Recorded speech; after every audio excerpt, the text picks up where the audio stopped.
মানসিক চাপত আমি কিয় ভুগিবলগীয়া হয় আৰু ইয়াৰ পৰা পৰিত্ৰাণ পোৱাৰ উপায় কি কি এই বিষয়ে জানিবলৈ আমি চাব লাগিব যাদু সম্ৰাট ডক্টৰ বিক্ৰমাদিত্যৰ এই বিশেষ ভিডিঅ'। সাধাৰণতে আমি এটা মানসিক অৱস্থাত ভুগো যে আমাৰ ওপৰত কোনোবাই কিবা কলা যাদু কৰিছে নেকি, আমাৰ ওপৰত কোনোবাই কিবা যাদু টনা কৰিছে নেকি, আৰু এই সন্দেহত আমি এটা মানসিক চাপত ভুগো। কেতিয়াবা আমি অনুভৱ কৰোঁ যে ঘৰটোত সোমালে বেয়া লাগে, বেমাৰত পৰি আছোঁ, দুৰ্ঘটনা হ'ব ধৰিছে, হোৱা কামবোৰ বাধা পৰিছে। এনেকুৱা যদি স্থিতি আপোনালোকে সন্মুখীন হয়, এটা সৰু উপায় কৰি চাব পাৰে।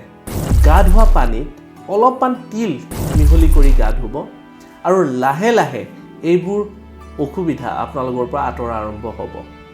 সেয়েহে এই বিশেষ উপায়টি একেবাৰে সহজ আৰু বিশেষ উপায়টি নিশ্চয় কৰি চাব, 100% ফল আপোনালোকে পাব।